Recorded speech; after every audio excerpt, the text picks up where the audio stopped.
Okay. Good afternoon, everyone, or good evening, or good morning, depending on where you are. I hope you're all well and safe in this difficult moment.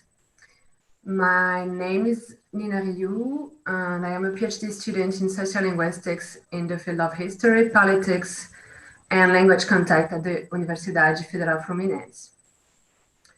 Today, I will introduce Professor James Essegbey at Abralin ao Vivo, Linguist Online, an event promoted by Abralin, Associação Brasileira de Linguística, in cooperation with various international associations, among them le Comité Internacional Permanent des Linguistes, la Asociación de Lingüística y Filología de América Latina, la Sociedad Argentina de Estudios Lingüísticos, la Sociedad Española de Lingüística, the Linguistic Society of America, the Linguistics Association of Great Britain, the Societas Lingüística Europea, the Australian Linguistic Society, l'Association Internationale de Linguistique Appliquée, the British Association for Applied Linguistics. So, today I have the pleasure to introduce and moderate the lecture of Professor James Essegbey. He graduated in linguistics in French at the University of Ghana and then earned his PhD at the Leiden University in the Netherlands in 1999 with a thesis entitled Inherent Complement Verbs Revisited Towards an Understanding of Argument Structure and Airway. He now holds the position of Assistant Professor at the Department of Languages, Literatures, and Cultures at the University of Florida. There, he is also affiliated to linguistics, the Center of African Studies, the Center for Latin American Studies, and African American Studies. His research areas are the following: descriptive, documentary, and theoretical linguistics, syntax-semantics interface, semantics-pragmatics interface, contact linguistics, African languages, especially Essegbey, Akan, and Ghana-Togo Mountain languages, and Creole studies. I'd like to underline that also Professor Essegbey has led an important and very interesting project for the documentation of the Nyangbo language, an endangered language of the Ghana-Togo Mountain region. The main goals of this project were to collect multimedia records of verbal interactions, to write a grammar of Nyangbo, to study the processes of language attrition and contact-induced change in the community. Professor Essegbey has also published extensively on Ghana-Togo Mountain languages, Kube languages, and Suriname Creoles. He has also been part of the editing team of 3 books, Studies in Qua-Syntax in 2010, Ewa Encyclopedia Dictionary of Health, and Language Endangerment and Documentation in Africa in 2015. So today, Professor Essegbey will present us his lecture entitled Contact-Induced Change in Ghana-Togo Mountain Languages. If you have any question, you can put them on the chat and I will address them to the Professor Essegbey at the end of his lecture. Professor Essegbey, thank you so much for accepting the Abralin's invitation. It's a great pleasure for us to have you here. I give you the floor.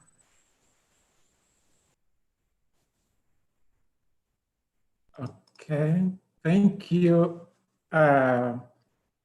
Nina, for this warm introduction, and thank you to Professor Miguel Oliveira, the president of Abralin, and the associations that Nina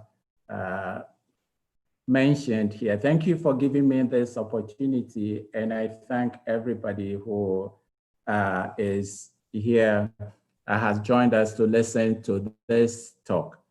I know my friends are going to laugh at this, but Nina, you did a great job researching online. I've been told that I should always update information. So let me just clarify one thing about, because of the American system, about assistant professors and professors. So on the website now will be a professor, but then from August it will be professor. So let me get that one out of the way. But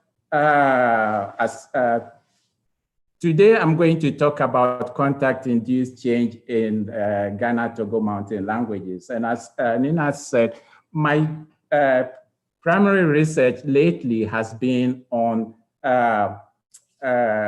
endangered language documentation in this area that I will be showing you very soon. And as Lucas stated, when you're talking about contact-induced, when you do language endangerment, you're going to meet contact-induced change. So let me just situate that well with this introduction and say that the area I'm going to be talking about, there are some changes, there are some issues. I mean, the Ghana area, where one wonders whether one is talking about contact or genetic inheritance. But I took one expression that really captures the present time as well, and I thought it would be good to start with that. So Nyago, the language I worked on mostly lately, the people themselves call it Tutrugu, but the name in official circles is Nyago, and it's Nyago that I will be using here. I just started with that language. And there they will tell you, they have this expression, blo ahuaja, okay? The Ebe equivalent of that is Nyapa Nkubia. And in Akan, it will be Yeni Abre. Now, if you speak Ghanaian English, we'll say, I read. And I wanted to use this because at this particular time, I think physically, if you look at me now, if you can see my eyes well, you would say that this describes my eyes. My eyes are red. Why? Because of the pandemic situation, as you know, most times we spend our time in front of the screen. We do everything online now. And when I finish the day and I want to go and relax and watch the news, or maybe relax with a movie, I watch another screen. After a while, the eye gets tired and then they become red, okay? But that is not the kind of redness that I read describes. I read Ahuaja, Nkubia, Eniabre expresses another situation, a more serious case, which we are facing now also because of the pandemic, where people, we have lots of people, loved ones, many people. You turn on the TV and the numbers are staggering. Those who are in the hospitals and those who have passed away.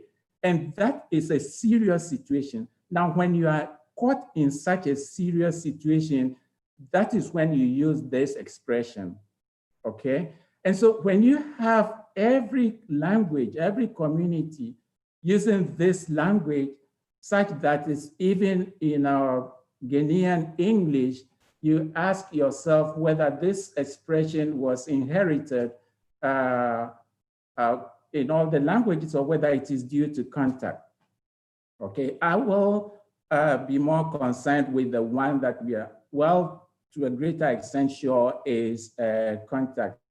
And so by that contact, Lucas talks about it from two perspectives, where you have the acquisitionist perspective, where he says a contact-induced change is when you have the innovating acquirer's primary linguistic data containing elements which are not consistent with the natively acquired grammars of older speakers of the same language, right?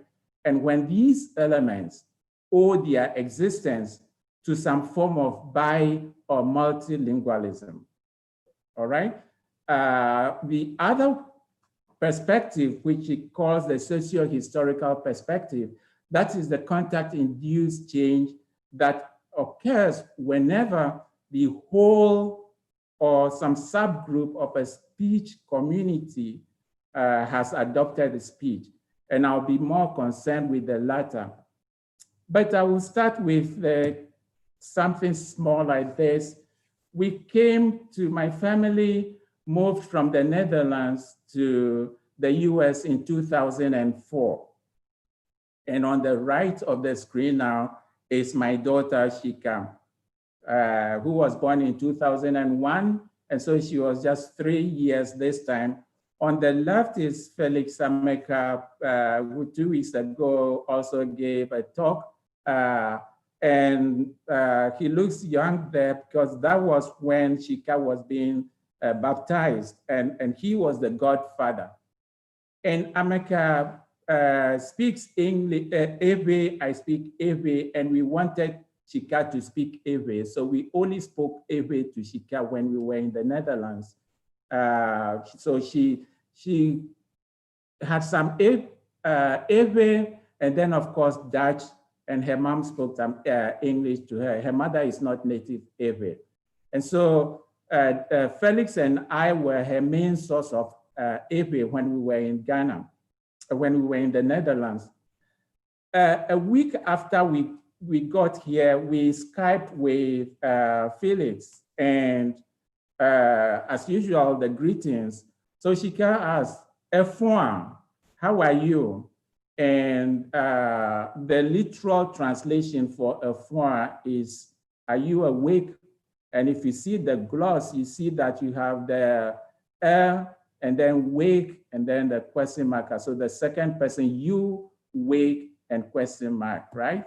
And Felix replies, yes, I'm fine. Are you also fine? And what does Shika say? Mind you, this is just a week after we arrived in the US, right? She says, yes, ik ook van. All right? Yes, English comes in now. This was some an Ewe exchange that she had regularly with Felix, right? But she came, and within a week of contact with, overwhelming contact with English, her mother spoke English to her in the Netherlands, but in the US already, English came in to say yes. The Dutch remains, ik ook is me too. But then the pronoun that should come on, she should have said ma fond. No, she just had the fond. Well, that change did not last, so we are not going to be talking about that. Let's launch straight into the change that we're talking about. One of the tools I use to collect my data in the Nyagbo area is this book, Frog, Where Are You, right? The picture book where a boy and his pet frog and the dog, the frog went missing, and you show the pictures to people and have them tell you, have them tell another person the story, and you record. When I started recording this with the kids in the Nyagbo area, this is what I got. The word for frog, they said, they pronounce ketwokplo. They have a singular and then akpokplo for plural. So they should tell you in that language they have noun classes, right? Well, as an Ewe speaker who couldn't speak Nyagbo then, I understood what they were saying. Why? Because in Ewe, frog is akpokplo, right? Now look at the difference here. In Ewe, the singular form is akpokplo. That has become the plural for the kids in Nyagbo. The plural in Ewe has a plural marker, which is wo, and that has disappeared. Now, I thought this was a word in Nyagbo until I started recording with, going through the adult recordings, that I realized that they actually had a word kevobo. So vobo was actually the root, right? Not popular. But the kids got akpokpolo, and with back formation, they then got the singular, and that became kepokpolo. All right? But then this is something that mostly occurred in children. The adults corrected it, and you saw the difference. Today, we are mostly going to talk about what happens with the adults. But before I get into that, let me do things appropriately now and start with the roadmap, talk about what I mean by Ghana-Togo Mountain languages. We're going to talk about the language group. I'll start with that, and then situate that in the multilingual context. And then it's only after that that I talk about the changes. For changes, I'm going to discuss these 1, 2, 3, 4, 5, 6. So I'll look at interactional routines, proverbs, a phonological issue, which is vowel loss, focus construction, mediopassive, and locative construction. And for me, the thing that I want to focus on is, at the end, the main thing as somebody who is concerned with endangered language documentation is what are the implications of these changes for endangered language documentation, or the theory of endangered language documentation, endangered languages and language documentation in Africa. All right. So let's begin with the Ghana-Togo Mountain language. What are they? These are said to be a group of 15 languages that are spoken by groups or polities that inhabit the Equiapim, Togo, Atakra hills. Don't worry, I'll show you a map in a moment. So these hills begin in southeastern Ghana, ranging in the southwest northeast line across the Ghana-Togo border and continuing eastward across the Togo-Benin border into the Niger Delta. That's by America. So let's look at the map here. And I hope you can see my cursor when I point to this. So the Ghana-Togo border, the lines here, if you look from the bottom, this is where Lome is. To the left, you see the southeastern part of Ghana. This is the southeastern part of Ghana. And you move to the right, you get into Togo, right? Now, this is the border line that goes across, and you can see that it cuts nicely where the languages are spoken, right? You have a cluster here, which is the southern Ghana Togo Mountain languages. These are the ones I'll be concerned about. So you move into the central part, you see these ones right across the border here. On the Togo side, you have number 9 and number 12, which are firmly on the Togo side. And these are Kebu and Koso, right? And as you go up, you come to Adele. Adele is sort of half on the Ghana side and half on the Togo side of the border. To the left of Adele, you see this tiny language, Animre. This one is almost disappeared now. This is the one we are about to start documenting, and it's well, we've been working on it for some time now, but we are now planning to do an intensive work on that because it has only 15 speakers left. All right. And of course, as you can see, number 2, much to the west, to the right, this is also on the Togo-Benin border. This is the outlier, which is away from the others, okay? And so these are the languages. If you look on the, some will say that these are not mountains. We call them Ghana-Togo Mountains, right? And others, and as you can see, America call them hills. The southern part, they look like this. And on the northern part, the Animre Adele side, this is how the mountains or the hills look like, all right? These languages have been in the literature for a while now. They were called Togo Rechtsprachen or Togo remnant languages, which according to Dakubo and Ford, reflect the opinion of early writers that the people who speak these languages represent populations that existed in the area before the arrival of the people who now occupy the plains around them. All right, another name is Central Togo. All right, some consider these languages to be a genetic unit belonging to the Kwa family, genetic group that belongs to the Kwa family. So Heine 68, for example, distinguished two families, sub-families, the Na-Togo, Ka-Togo, and these joined into a node that was in the Kwa group, all right? But you also have those who do not consider them to be genetic grouping, who would rather say that they are typological.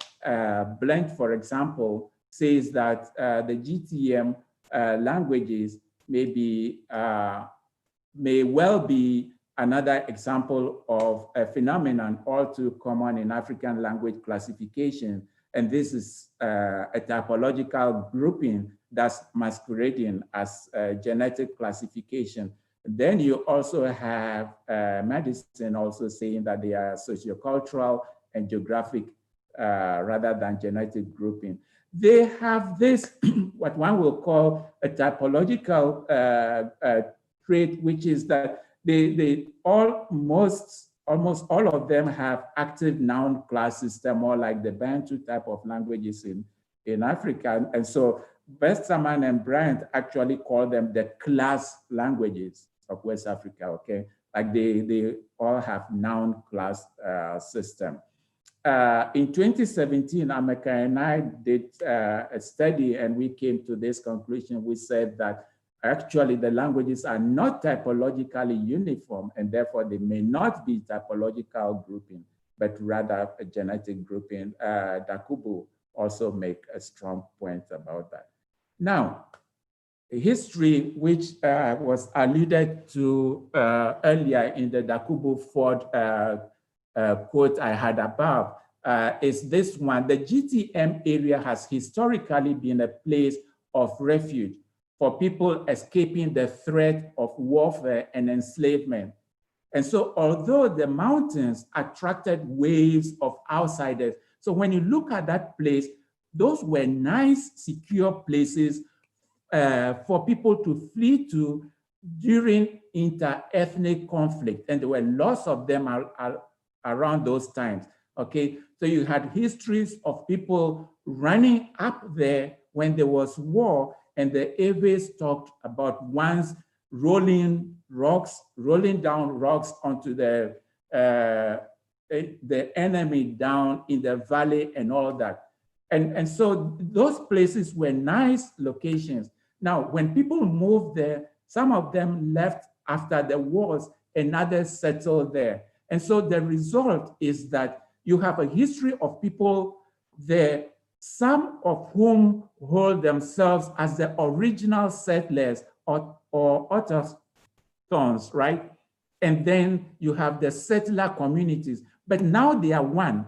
You can imagine a situation where at some point in time, there were different languages and then they came together. There's dispute about which of the people own the languages, which we do not need to get into. But in the end, you have these, in all of these languages, when you go to talk to the people, they will point to some who they say are the original settlers of the place, and they will talk about others who are migrants to that place. And so it is an area of high multilingualism, right?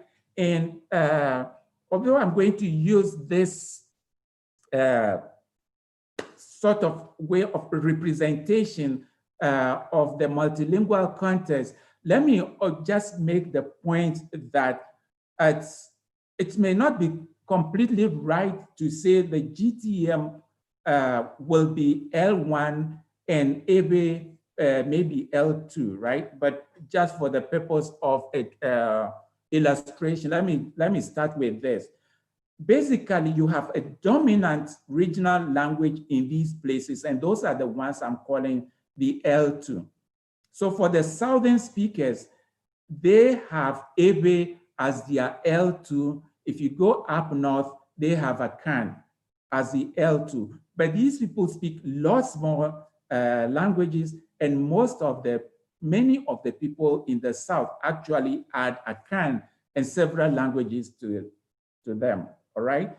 If you go to school, then of course, if you're on the Ghana side of the border, then English will be your L3, all right? And if you're on the French side, French is your L3, okay? But L1, L2 distinguish is really blurred because the children start acquiring both languages very, very early, okay? I will be focusing on these 4 languages because these are the southern GTM languages, so call them SGTM. Logba, Abatime, Tafi. Logba, also known as Ikana, Abatime, Tafi, Tutrugu. The Nyago data Tutrugu will be from my most recent book, 2019. Just last year, the Tafi will be taken from Boboafo's publication, the Logba from Dovlo's publication, and the Avatima from Van Putten, and I apologize for cutting her name, Van Putten, all right? Well, in these areas, all the areas I've talked about right now, as I said, Ebe is the dominant regional language. That is the language they use in school, in the market, in church, in clinic, and administrative offices. Let me just give you an example, all right? And so this is the Nyago, this map captures the Nyago area, okay? Now, Have at this place is not, Have is an Ebe town, and Alakweti up there is a Logba town, okay? And then you have the Nyago places in the middle here. Akofafanama is actually an Ebe name. It's a settler community, mostly for healing. Somebody went and started a church there, and then people moved there. So they have lots more Ebe people there. Now, this is what happened. There is no real big market in the Nyago area. To go to the market, they have to travel down here to Peve, which is further south, as you can see here. And that is an Ebe speaking place, right? So it's only Ebe that you will get there, okay? While I was doing my documentation, this Have was where they had their clinic. So for anything that went beyond the cat, they had to come here. And an incident occurred while I was there. I was woken up in the middle of the night to take a woman who was in labor to the hospital because the midwife, who is Nyago, had decided that the thing was too serious for her to handle. And so we took her to Have. We got there around 10 p.m. They kept her there for about an hour, but then they decided, no, there could be complications. They just had a nurse there. The nurse decided she couldn't handle it. She said we should continue to a different hospital. There's a Catholic hospital in Amfoy on this route, which is an Ebe place. And so as soon as they left the place, it's just Ebe, right? In Have, it's all Ebe. They go to this place, they discuss the thing with the people there. They also saw the person and said that, well, it looked like this is going to be a complicated birth. she forgot in the hurry, they did not take her papers along for them to see the development of the pregnancy. And so they couldn't handle it either. And so they sent us further on to the next district capital, which is kind of far away, where once again, all the transaction, every discussion and everything is in Ewe, okay? So as soon as these people leave to discuss health issues and everything, it's all Ewe, right? Recently, I've been told that they've now got a clinic at Gagbepe, and I said, great, but then what happens? It's also, I mean, the nurse they have there is an Ewe person, which means that when you go to discuss health, once again, you have to do that in Ewe. Okay. Now, Alakweti is the next market, which is a Logba town, also a big market. On market days, people come from different places. What happens here as well? Once they meet from different places, the language becomes Ewe again. And so I go there, I'm going to purchase something. I don't need to know how to speak Nyabo or Logba. It's because it's just Ewe that is going on. Even within the community, it's still Ewe. So I went to a kindergarten to record children I mean, this is kindergarten, not class 1, class 2, kindergarten kids, all right? The teacher is Nyago. About 90% of the kids are Nyago, and yet the teacher was using Ewe for the kids, all right? This is why I say that the L1, L2 distinction is not that clear cut. Now, this has its consequences, and these are the changes I want to get into now, right? You see that even in interactional routines, and so the way for welcoming in the Nyago is ogao, right? Which literally means you walk, and then you have the utterance final particle, oh, ogao, ogao, right? You walked. Right? Now, how do we say that in Ewe? In Ewe, we say waison lo. The only slight difference here is that you have a focus particle on the you. But you see, you walked and your utterance final particle, right? So you have words, Ewe words, but basically looking at an expression that is really the same, right? Then you go to the response, and you see here, there are two ways. If you are not from there and they tell you ogao, and you say you're okay, then you will say nolea with the le, which is a general locative verb, which I will be talking about, which I gloss here as be at. We also say be located, right? But if you come from the place, let's say you went to work or you travel and you're back, then you are going to ask the people, you are going to say, yo, no le there, no leke there, yo, okay, are you literally at the back, right? The back, which is the body part, back. How is it behind, right? You turn to Ewe, you see that the expression is exactly the same. We have, and in this case, you see the Ewe locative verb, which I'll be coming to le, is the one that you are using. So the other say yo mielia or yo miele medba, okay, like at the back, all right? So the interactional way, the ways of greeting in these two languages, very, very similar, right? You come to proverbs, which are said to be ubiquitous. And so when you go to do documentation, you want to document Nyabo proverbs, Logba proverbs, Tafi proverbs, right? Capture the Tafi culture in a way, and they want to give that to you as well. And so you record something, a proverb that is like anovogenyi ahwe plu yanga done ekusi. The child who washes their hands is the one who eats with royals. which is a way of admonishing children to be respectful of adults, to behave well, because they will be welcomed into the midst of adults, right? But then as an Ewe speaker, you say, wait a minute, this is very familiar, right? Ewe say, Devi Kloa Ashia Yeguanu Lefiaobo. Just basically the same thing, right? The child who washes their hands eats with chips.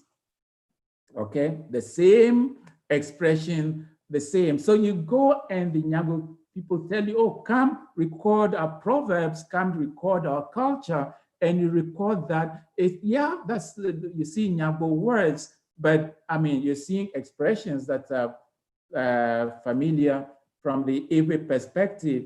Bobuafo, in a forthcoming paper, discusses the same phenomenon in Tafi as well, related Tafi, where you have an example like this. Ono girl say, "Otitani ne etibebi." In English, the proverb is, if you do not,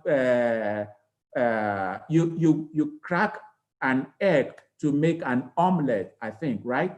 And so if you do not, in these languages, in Tafi, they say if it is, you do not want it to burn, it will not cook. Well, same expression in Ewe. If you do not want it to be burned, it will not be cooked.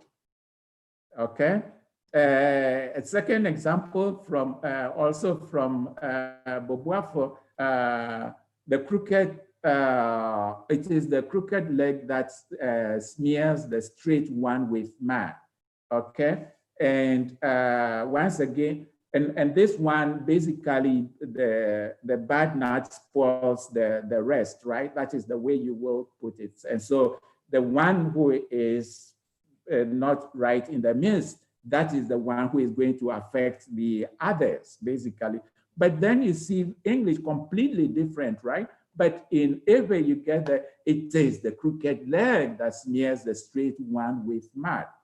Okay, so these are the things that you encounter when you get called to, I mean, when you go recording these things that you say you're actually trying to capture the language and culture of the people, and you're getting something, the words that look, of course, like Nyago, like Tafi, but then underneath it, you see that you are just recording like Ewe, right? Then you come to phonology. Now, phonology, this is the place where we know lots of sound. When you come to borrowing and transfer, you have changes taking place in the phonology. The GTM languages are really well known for ATR vowel harmony, and they have lots of vowels, depending on the language. You have a number of vowels. One thing that is clear, first let me say, so Nyago, Tafi, and Avatime, for some treat them as the dialect of the same language because they are really close. Others take out Avatime and then put Nyago and Tafi together. But Bobuafo and I separate them. They are separate, but closely related. That is the one. That is the way we prefer to look at them, different languages. But you can see some things that can make you look at the other language for an answer. So one thing that happens is right now, Nyago and Logba have a seven vowel system. All right. Tafi has a 9 vowel system. Avatime also has 9, but that is undergoing a change now. And so that is the interesting thing. Avatime is in the middle of Nyago and Tafi. Okay, Tafi is fairly stable. Nyago has 7. And yet, now, Ewe, the contact language, the dominant language, also has 7. Okay, so Nyago clearly has lost 2. Now, do we have evidence for that? Well, it just happens that there you can see today that although the language speakers use seven vowels, there are some phonological processes in vowel harmony that actually show that there used to be 9 vowels. Okay, now let's show how does that happen. So this is work that McCollum and I did, published, and what that shows is you have labial harmony in the language. So in addition to ATR vowel harmony, you also have labial harmony. Labial harmony basically means you have rounding, assimilation that is due to rounding, okay? Now that is triggered, that is controlled by the subject prefix. Now, the thing that happens is, if that only happens if the vowel is high, really high. If the vowel is not high, it will neither control, or it will neither trigger labial harmony, or it will not undergo labial harmony. What do we mean by that? Look at these. Let's take a good look at this table. Let's start with the Nyago examples on our left, okay? We have ebaba, the future prefix. Ebaba means I will come. And so e is the pronoun, which is the first person singular. Ba is your future, and then ba is our verb. But we want to focus on the pronoun and the future affix, okay? When you go to the next example, ababa, he will come, where the third person singular, but does not change, right? But you come to o, bo, ba, the second person singular, we have a change.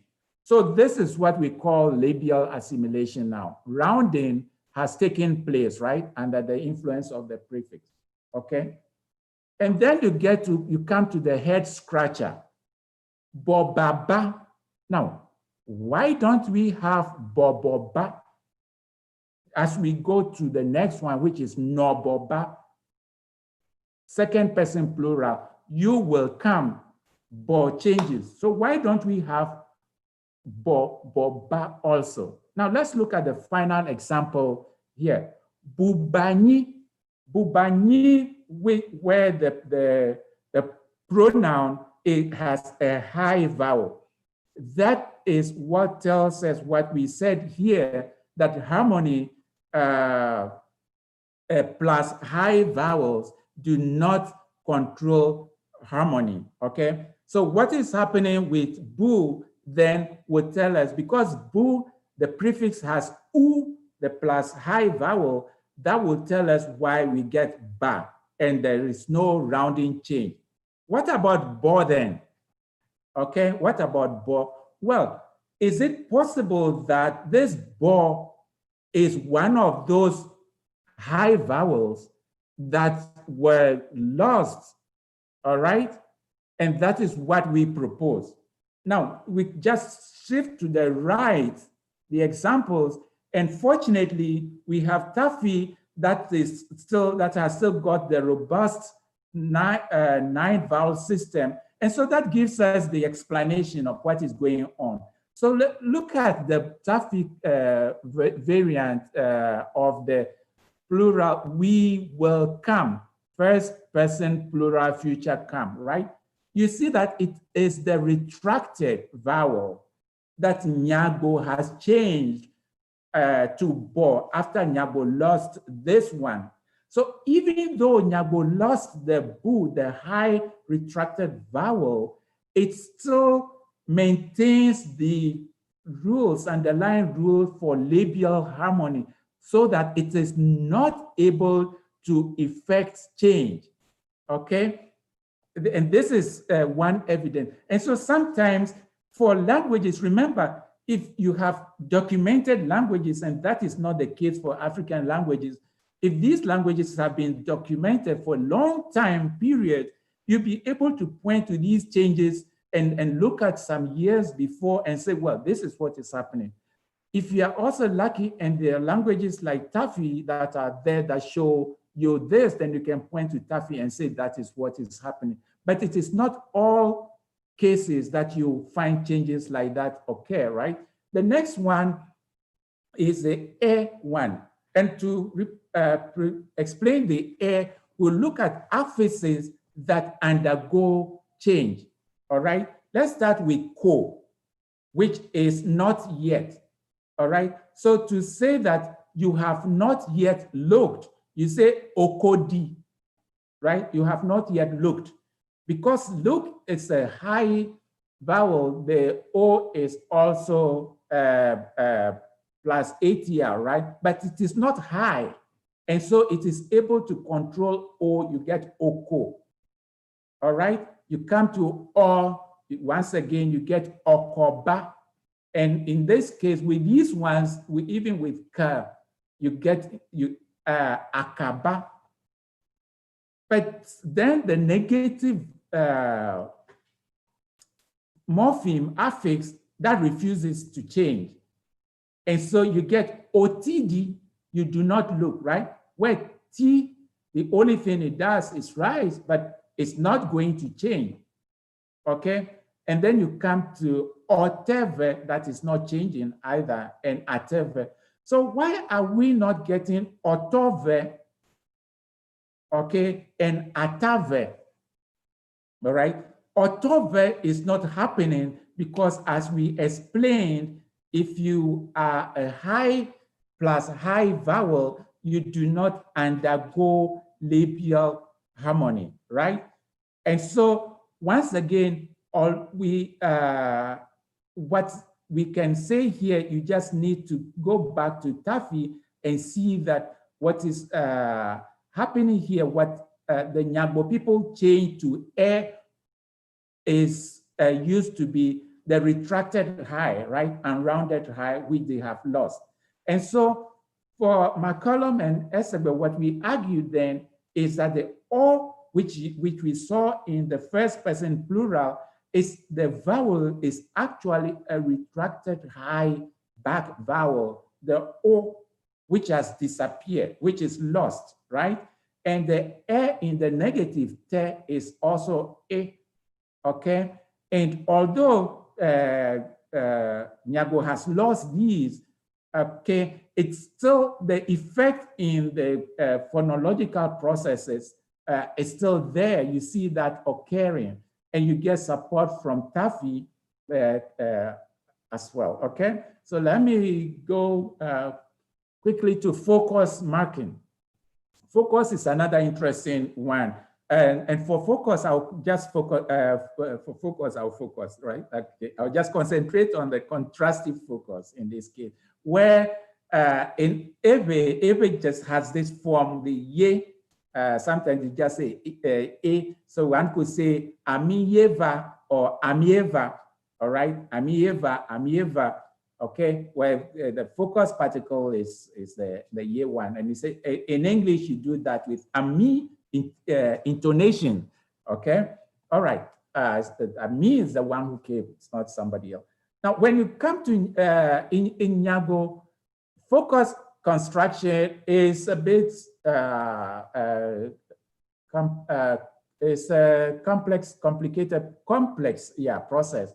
You have the subject, you have the focus item that will occur in your left periphery, but then you have the independent pronoun, which then occurs in subject position, which will be here. So with our red, right? So onyo or leove, and that independent pronoun will now take its agreement marker, okay?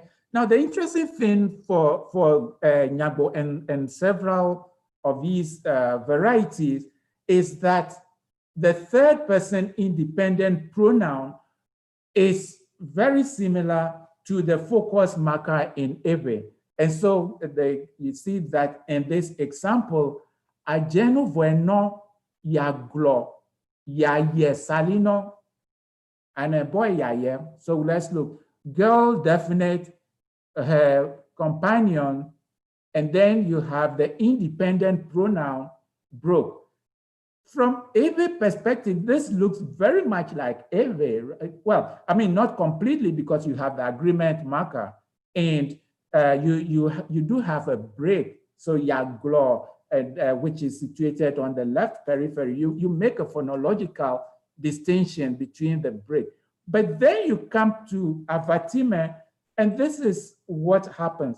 Avatime invariably just uses one form, which, surprise, surprise, is very much the form that you have in Ewe, all right? And this form is the one that they also use for animate, just like Nyago does.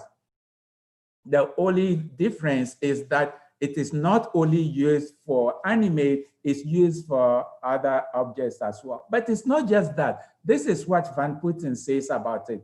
She says that she refers to it as a resumptive pronoun, right? But she says the resumptive pronoun seems to function more like a focus marker in itself, without pausing between the left dislocated element and the pronoun, okay? So that the pronunciation is more like what the Ewe people do, okay? You do have the agreement marker following, so that is not exactly the same as Ewe, but the way they say it quickly and the fact that that is the only one they use, that makes it start looking more and more like Ewe, right? And then you move to Logba. Logba does not use the Ewe ye, but Logba, most dialects, according to Dovlo, use this invariant marker, ka, okay? They use ka. The only exception is the total dialect that does what Nyago does. And so the total dialect will still maintain the independent pronoun, okay? But you see where most of the others are going, and you can well predict that total will be joining them soon, all right? Taffy is on the way. Taffy has the form already. Logba has the form. The difference between Logba, I mean, most dialects of Logba and Taffy is that the form is not the same as Ewe, but then they do not have this complex system of forming contrastive pronoun anymore. They have simplified it to make it look very much like Ewe. Now, Fiedler, discussing this, writes that Avatime, so she says Avatime and Logba seem to have neutralized the distinction, a distinction of cross-reference marking on the verb. And then she says, if it ever existed, right? You look at that and you say, maybe these languages, maybe they didn't, but we know they did. Look at the dialect, look at the total dialect, right? And look at what is happening in the related languages. And you know, it did exist before. It doesn't now. The change is taking place. By now, they dispose only one set of cross-reference marking so that this kind of marking is not available. And then she asks, this could be traced back to structural influence of Ewe, all right? And that is what has happened. So basically, it will you encounter something like that, and some will happily attribute it to the dominant language with the people use right from the time. I mean, let's say they enter kindergarten, they speak these languages, the bilingual in these languages. These are the languages you have this asymmetry. I mean, contact situation. Everybody they encounter who is not Ewe, they have to speak Ewe to the person. So you have this massive use of Ewe, and you see changes like this taking place. You can only refer to one source as causing that change to take place, right? The major passive looks very much like Ewe. When I describe it, I call it I say it looks very much like the passive construction, in the sense that the underlying argument is placed in subject position. You have a modal nya, and then the verb, you have the verb, okay? You can optionally adjoin the actor to the sentence. So this is what you say, an example from every awanyakpo, awugament nyakpo. The translation is different. So the translation is not like what you have, okay? Awanyakpo, the translation is the garment is beautiful. It is lookable, you will say, all right? Now, Tutrubu Nyabo has a construction, and Tafi have construction that is similar, but what they do is to use what the Ebe use as modal. Yes, it's become good, but for them it's not modal. That is your main verb, and you have a complement. The verb is rather nominalized, and what you get is awapo di, all right, where di to look becomes sort of lookable, good to look at. And this is how you get the garment is beautiful, okay? So once again, underlying argument move to subject position, you have a verb in Ebe modal, in Yago become good, and then the translation is to be beautiful or to be good to look at. To eat, this is how you get it. The banana is eatable. In these languages, the way to express the applicative, the benefactive, is to place it in is to make it the complement of a give verb. And so you have banana, modal, eat, give me. That is the Ebe structure. The way to do that in Nyago is to put it in primary object position, right? So what you get in this case then is, once again, it's not exactly the same. They use a structure, a double object construction, but you have a doable thing that is expressed here.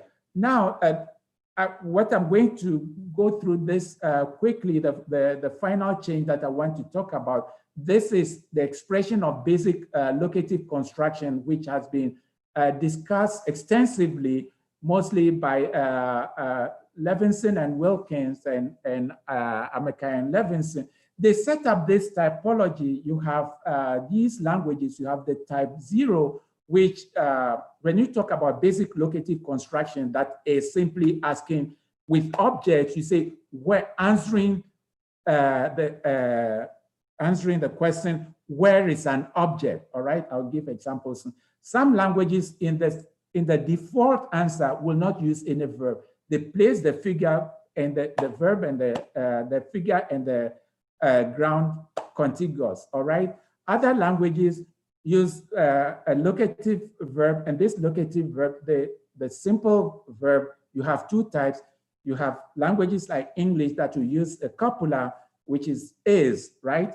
And languages like Ebe that will use a locative verb. And then you come to the third one, which will be a small set of locative verb, which could be postural or ground space and positional verbs, okay? Let me exemplify so that we don't run out of time.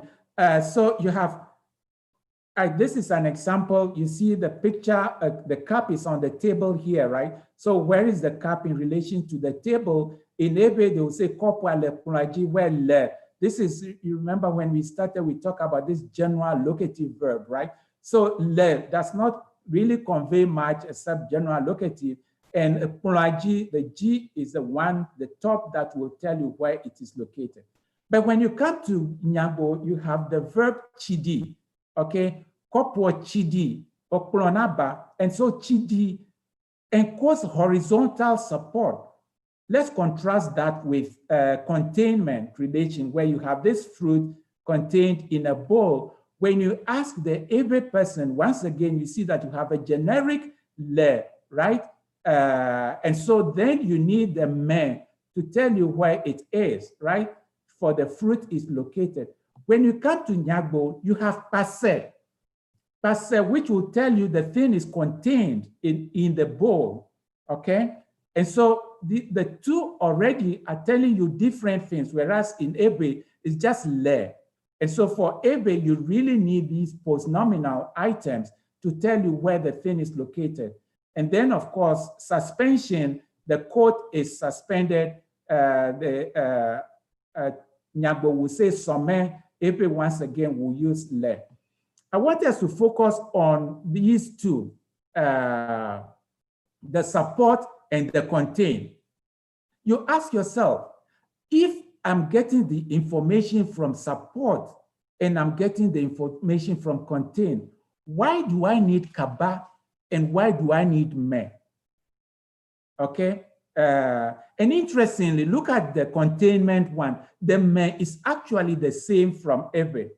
It gets more interesting when you look at spontaneous utterances like this, where somebody is describing some dirt that is in the hole, inside the hole of a tapping instrument that has a hole in it, okay? And here the person didn't need to say me, and that was fine because of passe, right? And so the point one makes in this case is that particularly, in fact, you go looking in other places, and I don't have the time to go through these, what you see is that they are moving more towards the use of le, okay? And when you compare Nyagbo to the other languages, for instance, Nyagbo now has 3 to 4 verbs, 3 mostly with le being the fourth one. Occasionally, some use a fourth one.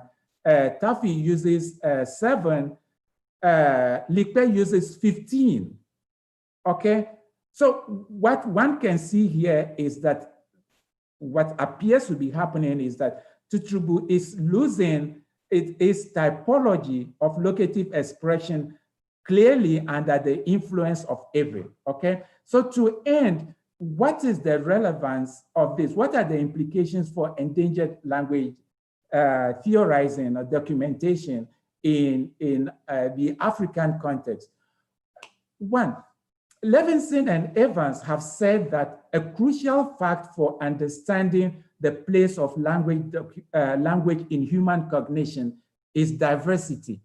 And when we talk about language endangerment, we really talk about maintaining diversity, capturing diversity, right? We say that we should capture, we should document these languages before they disappear.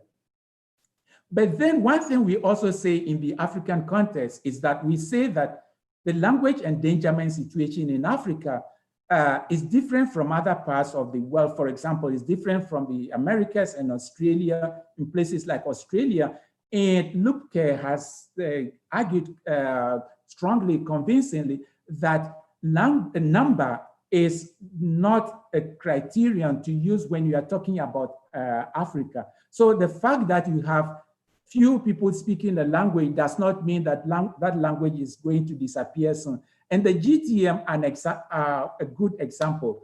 So Plain in 1898, this is what he said about the GTM languages. He said, from all sides, these small linguistic islands are being invaded by absorbing linguistic influences. And it is only a question of time before the former will be replaced by the latter. Well, it's more than 100 years now, and some have disappeared, and some like Animre would disappear soon, but you have those like Nyambo that with about 4,000 to 5,000 speakers, which are still there. But if you really want to capture variation, the question is, what are you capturing when the expressive strategies of Nyambo, all right? We've seen the vocabulary, we've seen interactive strategies are disappearing, okay? And so it's not just a numbers issue, that it is really important.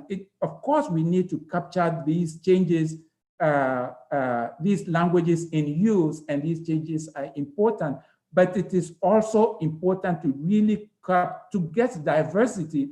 One should grab these languages and not wait until you have just maybe 5 speakers left where you say that, okay, really, really, they are going to go away. I think this is the place for me to say thank you. Unobitibi, obrigado, akpe, mesdames, merci, bedant. got the references. Let me push them quickly, okay? Thank you very much, Professor, for this presentation. You have some greetings from many parts of the world, from the Netherlands, from Felix Ameke, also from Brazil, from São Paulo, and also from Ghana. So we have a very international audience today. We have a question here from Jacques Sosukpe. So, did Professor Essegbey say that the GTM languages are 15? What languages is the 15th? I thought there were 14. Yeah, so that's why when I thank you for that question. When I started this just depends on the grouping, the way one looks at it, and so I said at the beginning that there are some who consider Avatime, Tafi, and Nyabo to be one, right? To be dialects of one language very early on, but as you study them more and see differences, you break them. So at later stages, when Heine and Co did their work in the 60s, then it was 14 because Tafi and Nyabo were treated as one. And when we broke it, we talk about 15 because we're treating Tafi and Nyabo as separate languages. That's how come. Okay, thank you, Professor. Jacques Sosukpe says from Togo, one more country. I have a question in relation to the way those languages are transmitted. You said that some forms, for example, for the verbs, they tend to be influenced by Ewe. But what about the young generation? Like, do they know the form only in Ewe, for example, or also the form like the other ones use? Well, for the young ones, it keeps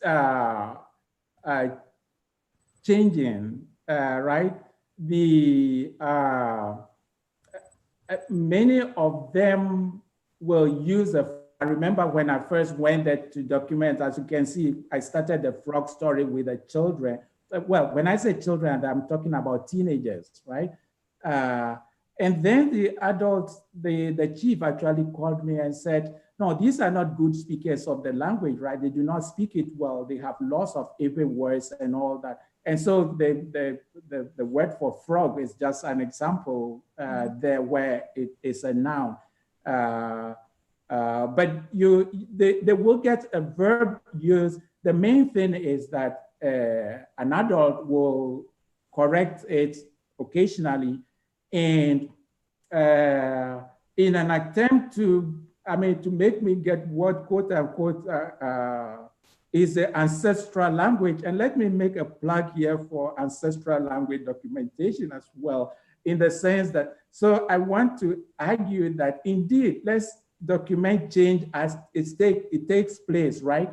But if we want to capture like variation as real variation, we should also look at what was there before. So when they are telling us, to the extent that they can tell us what was there before, to the extent that we can find those, we should get that. And so, yeah, the children will be using some Ebe words, the adults correct them. Sometimes, so they will correct themselves and use it, but some adults also do that all the time. And so my language consultant with an old person, with her, we almost always recorded our conversations.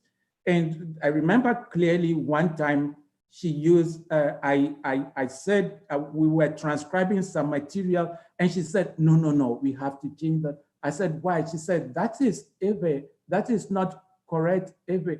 And I said, no, but that is the way you speak. She said, no, adults do not speak that. I said, hold on, let's just rewind, okay? And we rewound a bit, and she also just used that, right? So it's not just the kids who use it. When the adults are just talking without being conscious of it, they will just switch the every words come.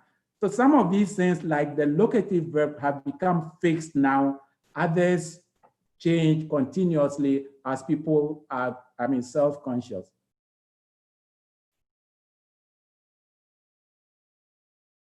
Thank you, Professor, for this answer. We have one more question from Caleb Ewing.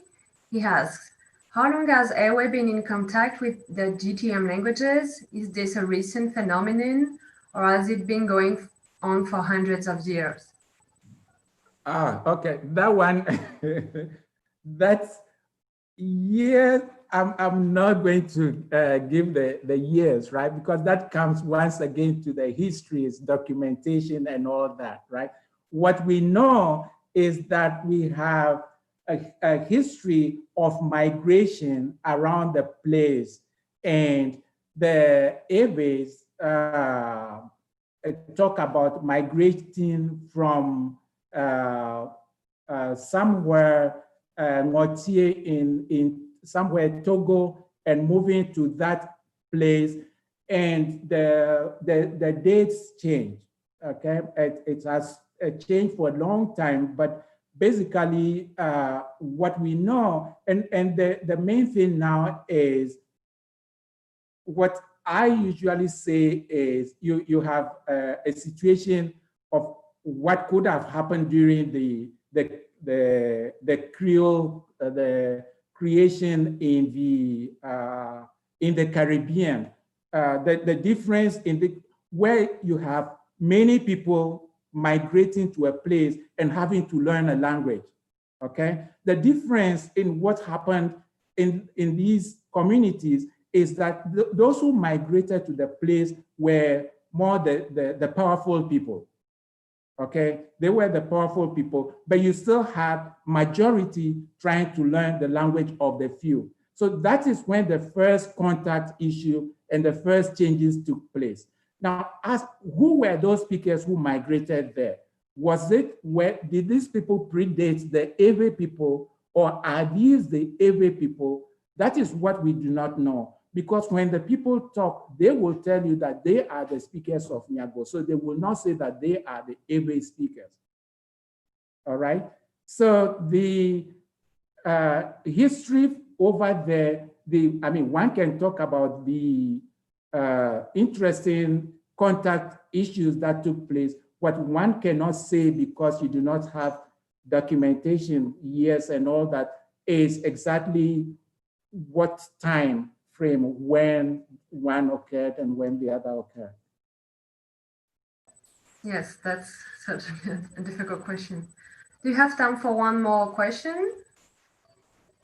The last one from Essegbey asking, being a compact expression, would proverbs be easily transferred?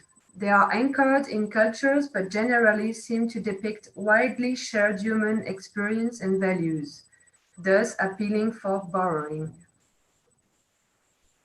Yeah, well, the main thing is, you can have widely shared human values and still express them differently, right? If you go to a culture, for example, yeah, I want to say that as that's why I translated some of the proverbs into English. I gave the English equivalent of some of these proverbs to show that, well, the underlying message we want to share are similar, right? But then indeed we say that proverbs, these are the life and experiences of people. And so if you want to document the culture of the people, you are going to capture the proverbs. At a certain point, we want to assume that you have a Nyago culture, right? A Nyago culture. There will be shared cultural experiences with Ewe, but there should be some Nyago culture to the extent where if I want to go recording Nyago proverbs, I don't want to go recording sort of just Ewe, right? Cogs.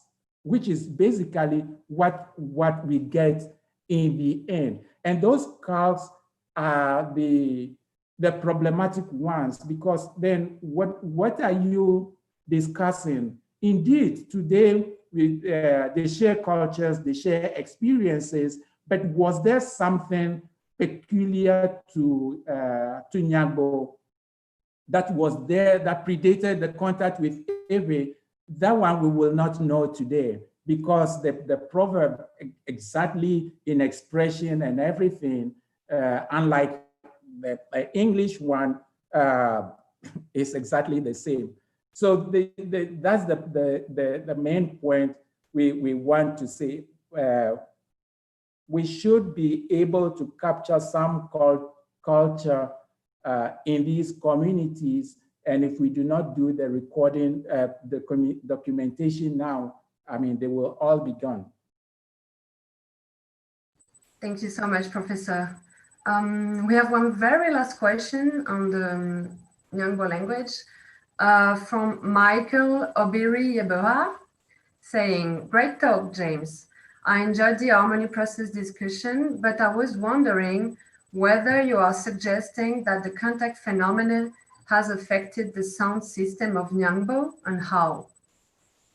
Oh yeah, that's yes, that is the point I'm making. So my point is, well, I mean, look, you can say that change from 9 vowels to 7 vowels is internal, right? And internal changes also take place.